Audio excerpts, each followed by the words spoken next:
In the early 1950s, molecular biology was an intense, high-stakes field where the question of heredity demanded a clear answer. In late 1951 and through 1952, Rosalind Franklin, a meticulous X-ray crystallographer at King's College London, and her PhD student Raymond Gosling used X-ray fiber diffraction to probe the geometry of DNA, producing in May 1952 the distinctive pattern later called Photo 51.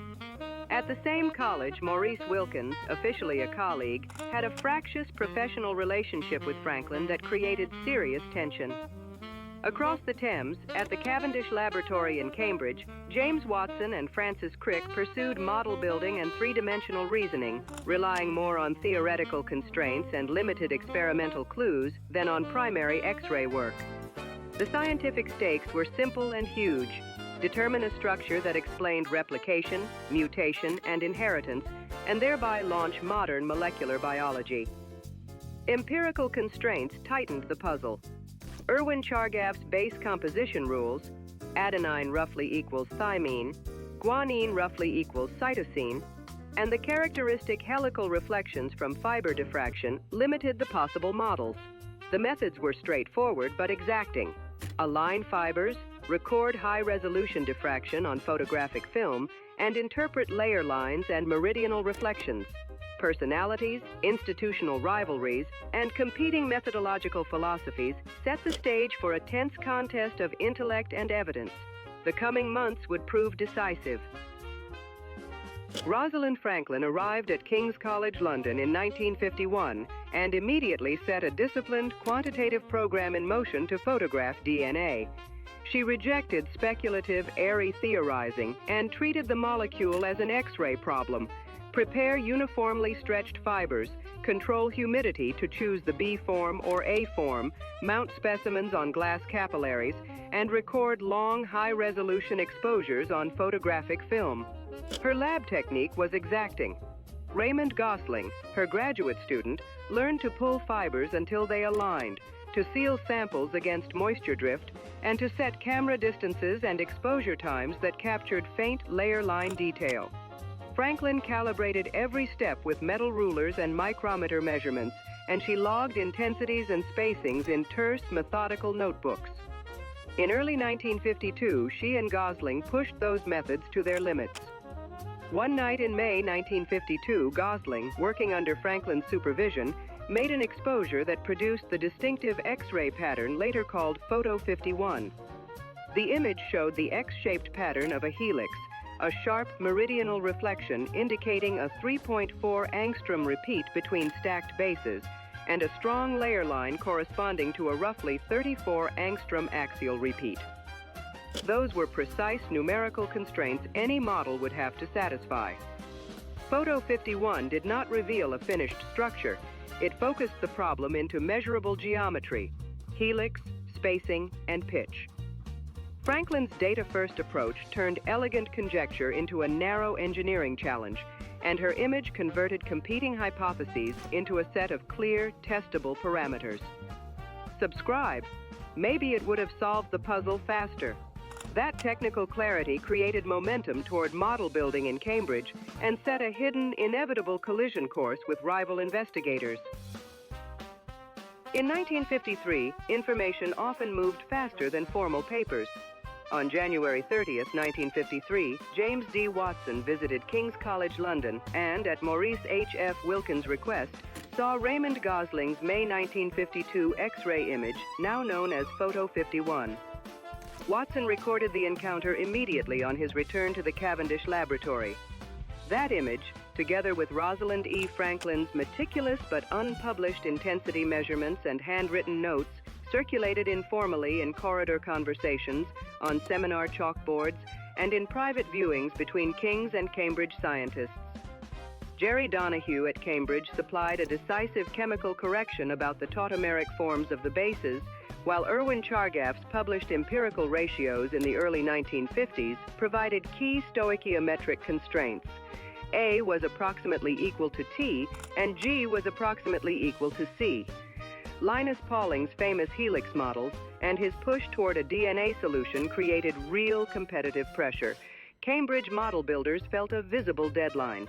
Watson and Francis H.C. Crick absorbed Photo 51's unambiguous signals, the X-shaped meridional pattern and the layer line spacings that pointed to a right-handed helix with 3.4 angstrom base stacking and about a 34 angstrom pitch, and folded those numeric constraints into rapid physical modeling.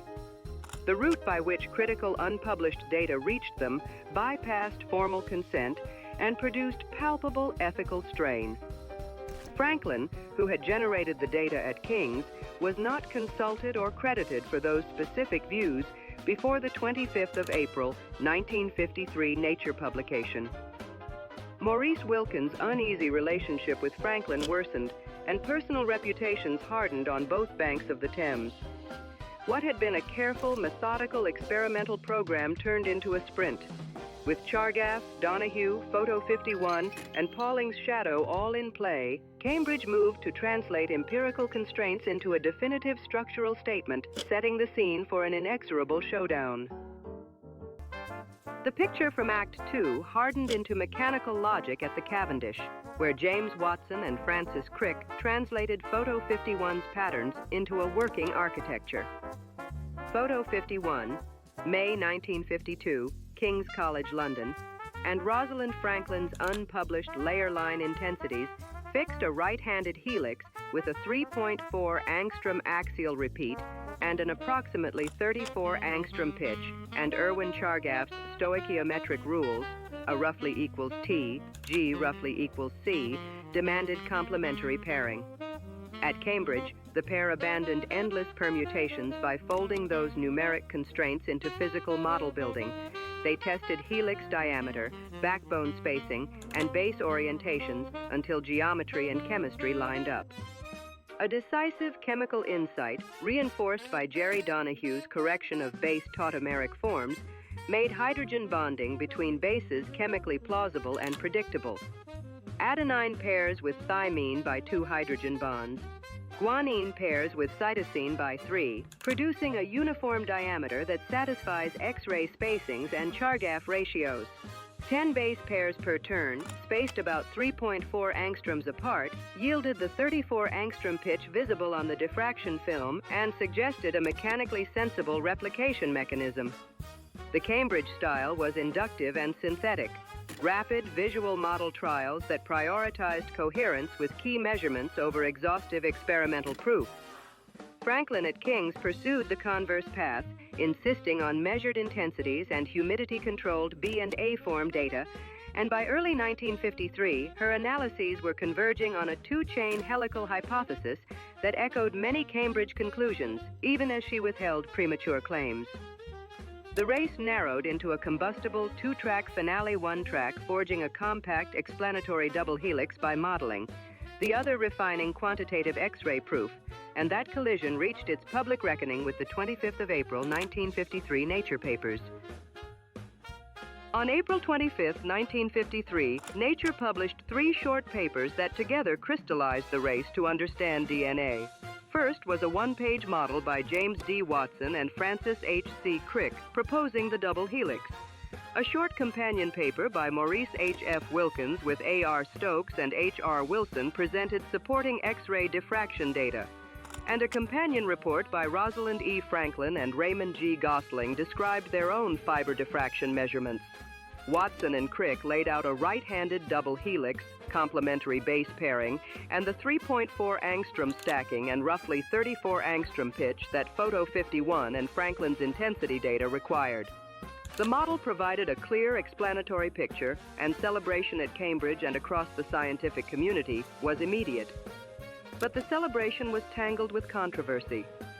Some critical experimental constraints reached Watson and Crick through informal viewings of Franklin's unpublished work. Franklin, whose May 1952 Photo 51 and notebooks were integral to the final model, felt sidelined amid fraught personal and institutional tensions at King's College. That mix of triumph and grievance hardened into a decades-long debate over attribution and data sharing. The story culminated in the 1962 Nobel Prize in Physiology or Medicine, awarded to Watson, Crick, and Wilkins for discoveries concerning the molecular structure of nucleic acids. Franklin, who died on April 16, 1958, was not a laureate. On April 25, 1953, the double helix paper shifted genetics from a descriptive account of heredity to a mechanics of information. It explained how DNA replicates and set the stage for molecular techniques such as DNA sequencing, PCR, recombinant DNA, and gene cloning. Those advances helped spawn biotechnology industries that transformed medicine and agriculture, reframing organisms as information processors and launching fields from molecular genetics to genomics. Culturally, Rosalind Franklin's Photo 51 and her notebooks became focal points for rethinking her role and for debates over credit, consent, and collaboration in science. When Maurice Wilkins, James Watson, and Francis Crick received the 1962 Nobel Prize, those tensions were thrown into sharper relief. Photo 51 endures as both a symbol of discovery and contested authorship, reminding us that scientific triumphs require ongoing ethical scrutiny about data sharing, attribution, and institutional power.